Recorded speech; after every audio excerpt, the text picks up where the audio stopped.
नमस्कार मैत्रिणींनो. तर आज आहे श्रावणातील पहिला सोमवार आणि तुम्ही या ठिकाणी पाहू शकताय मी रोजची पूजा ही आटोपून घेतलेली आहे आणि आत्ता लगेचच यानंतर मी सोमवारच्या पूजेची तयारी करणार आहे. तर या ठिकाणी मी लगेचच महादेवाच्या पिंडीवरती अभिषेक वगैरे करून घेणार आहे. तर आत्ता मी अगोदर घरातील पूजा दररोजची करून घेतलेली आहे. आत्ता लगेचच मी आत्ता पाहू शकताय तुम्ही की लगेचच मी तुपाचा दिवा वगैरे अगोदर प्रज्वलित करणार आहे आणि नंतरच मग अभिषेक वगैरे महादेवांना अर्पण करणार आहे, घालणार आहे. तर पाहू शकता तुम्ही आता मी या ठिकाणी चौरंग घेतलेला आहे छोटासा. त्याच्यावरती एक तांब्याचे प्लेट ठेवून त्यावरती महादेवाची त्यामध्ये पिंड ठेवणार आहे महादेवाची आणि लगेचच त्यावरती गळतीने थोडासा अभिषेक घालून घेणार आहे. पाहू शकता या ठिकाणी मी पिंड ठेवलेली आहे आणि तिथे गळती ठेवलेली आहे पिंडीवरती आणि पहिल्यांदा जल अर्पण करत आहे मी महादेवांवरती. तर या ठिकाणी चालू आहे जलाचा अभिषेक आणि त्यानंतर लगेचच मी परत हे जलाभिषेक महादेवाच्या पिंडीवरती झाल्यानंतर लगेचच मी ओम नमः शिवाय या मंत्राचा लगेच जप चालू केलेला आहे पिंडीवरती अभिषेक चालू असतानाच आणि लगेचच परत मी पंचामृत म्हणजेच दह्याने अभिषेक घातलेला आहे. पहिल्यांदा सुरुवातीला आपल्याला जलच अर्पण करायचं आहे महादेवाच्या पिंडीवरती, त्यानंतर दही अर्पण करायचं आहे आणि त्या पण वेळेस तुम्ही ओम नमः शिवाय किंवा एखादं विशेष असं स्तोत्र महादेवांचं तुम्ही म्हणू शकताय. परंतु मी या ठिकाणी सर्व करत असताना ओम नमः शिवाय याच मंत्राचा जप केलेला आहे.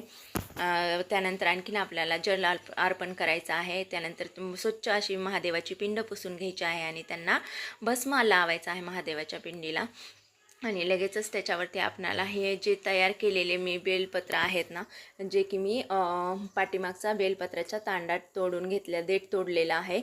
कारण की देठ न तोडता बेलपत्र महादेवाच्या पिंडीवरती वाहू नये असे म्हणतात. त्यामुळे प्रत्येक बेलपत्राचे शेवटचे देठ हे तोडलेले आहे मी आणि या ठिकाणी मी पाहू शकताय तुम्ही की ओम नमः शिवाय, ओम नमः शिवाय, ओम नमः शिवाय, ओम नमः शिवाय, ओम नमः शिवाय, ओम नमः शिवाय, ओम नमः शिवाय असं म्हणत काय करत आहे, जप करत आहे आणि एक एक बेलपत्र महादेवाच्या पिंडीवरती वाहून घेत आहे.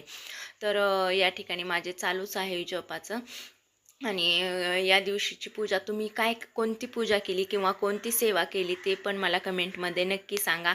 आणि म्हणजे उपवासाचा म्हणजे काय केल्याने कोणते फळ मिळते या विषयी देखील तुम्हाला जर माहिती असेल तर मला नक्कीच कमेंट करून तशी माहिती सांगा.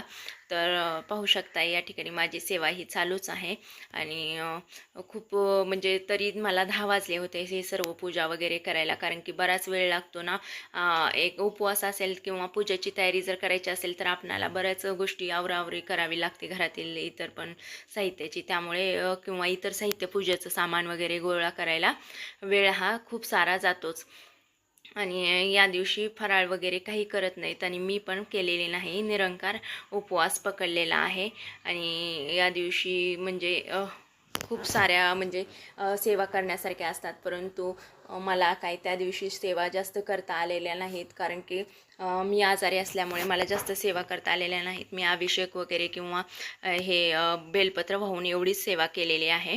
आणि या ठिकाणी पाहू शकता मी शिवमूर्तीसाठी अखंडित असे तांदूळ काढत आहे, कारण की तुटलेले किंवा खंडित तांदूळ हे करू नयेत, महादेवाच्या पिंडीवरती वाहू नयेत, म्हणून मी ती काळजी घेत आहे आणि एक एक करून म्हणजे जे तुटलेले तांदूळ आहेत ते बाहेर काढत आहे आणि मी 108 तांदूळ महादेवाच्या पिंडीवरती वाहणार आहे.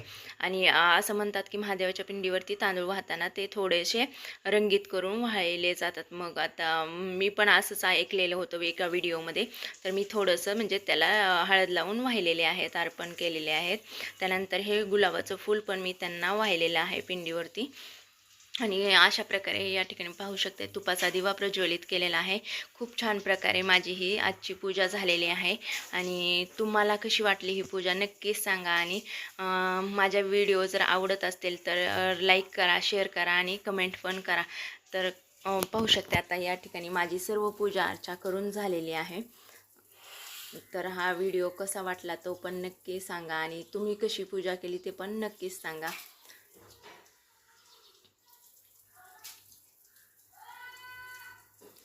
आणि या ठिकाणी मी धूप, आरती, दीप वगैरे सर्व ओवाळून झालेलं आहे. तसेच मी कापूर वगैरे आरती ओवाळून घेतलेले आहे.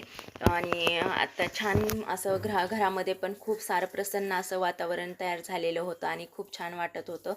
आणि पाहू शकताय तुम्ही सर्व पूजा झालेली आहे. खूप छान वाटत होतं त्या दिवशी घरामध्ये. तर हा व्हिडिओ आवडला असेल तर नक्कीच लाईक करा, शेअर करा आणि कमेंट करायला विसरू नका. हा व्हिडिओ पाहिल्याबद्दल थँक्यू.